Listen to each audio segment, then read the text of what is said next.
Next up under transportation is ride sharing, which I think has become very common now. It's also argued to be a way to democratize riding in cars and some impacts on employment for women and their access to driving via ride sharing employment and so on and so forth. Here it's only done for US and Canada. The ranking by 2050 is at number 75.32 gigatons of reduced CO2. There is no additional new cost involved, but net savings can be $185.6 billion. But this is pre-COVID, so we have to see what that does. This is a nice image that happens in our part of the world in India, Pakistan, Bangladesh, Nepal, maybe even in China. At first glance, there could be no more irresponsible image than this demonstration of ride sharing. Know that the Jeep was stopped and the people got on to pose for the humor of it. We show it for another reason. Vehicles and mobility are precious commodities like timber and fisheries. People in affluent countries tend to take their cars for granted and casually use them for small details and errands. We put this image here to show how valuable mobility is and how we need to share resources if we are to have resources. Of course, even in India now, rich people are casually driving, taking cars for granted, and most will not ride public transportation. Well, many will not ride public transportation even if it's convenient and available, because there is a certain status symbol of driving cars. This is a share of Americans who have used ride-hailing services having more than double since 2015, a Pew Research Center report. So percentage of US adults who say they ride-hailing services like Uber and Lyft, they avail. Okay, so here is 2015 and here is 2018. Have not heard of has dropped from 33 to 3%. Have heard of but not used has gone from 51 to 61, but people having used ride sharing services has gone from 15 to 36. Good news for a country like India may be that 57% of Indians prefer ride hailing over own vehicles. Indian consumers are more open to using ride-hailing services while doing that compared to China, the US, Germany, Japan, and so on. This is Economic Times India.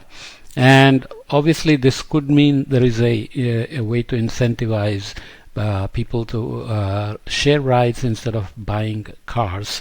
And Indians are used to sharing buses, trains, taxis, auto rickshaws, and even motorcycles and so on. So it's not surprising that more people prefer ride sharing than the other countries. But there may be a lesson here as well with COVID. This is number of ride-hailing users in China in millions. December 26, 27, 28 to June 2019, it kept going up, and then there was a steep decline back to the levels of pre-2018 by the time March 2020 rolled along, potentially related to COVID and all the anxieties associated with being near people and sharing rides, and you know the impact that airline industry has had, buses, trains, and so on and so forth. Plus there was the extensive lockdowns, work from home, traffic congestion relief in all the countries, and so on and so forth. This is the COVID-19 impacts on ride-sharing markets also from the same report. COVID-19 here showing US $1 billion. 2018-19 seemed to be going up, and then 2021 post-COVID lockdowns, maybe it's heading back to the previous trend, but in 2020 during COVID you can see there was a flattening, so this has to be watched more carefully. This is from Markets and Markets 2020. This is another report that is from University of South Florida. which looked at a change in urban mobility use immediately post lockdown. So it's looking at various countries, US, European Union, and China. Public transit, ride-hailing, taxi and ride-hailing, car-sharing, micromobility, but also owned bike, scooter, walking, and private cars. And you can see all of these have shown a decline in the immediate time period after post-lockdown. There is another survey that's after lockdown, and some of the trends remain, but these show a positive trend or change, which means the people using own bike, scooter, walking, and private cars went up, while all of the rest declined immediately after the lockdown. So whether this is temporary or this will continue has to be looked at, has to be seen. Our projection for ride sharing focuses solely on people commuting to work in the United States and Canada, where rates of car ownership and driving alone are high.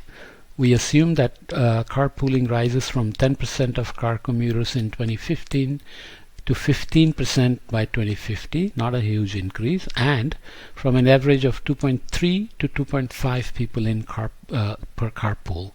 Ride sharing has no implementation costs and can reduce emissions by 0.3 gigatons of carbon dioxide. Hopefully the climate action by the new government in the US will continue to put people on buses and trains and reduce car ownerships, but ride sharing will hopefully be incentivized to increase as well, with carpools, high occupancy lanes that they can use during rush hours to reduce commute time, and especially once the COVID fears and anxieties are gone. So till then, ride sharing is part of the drawdown.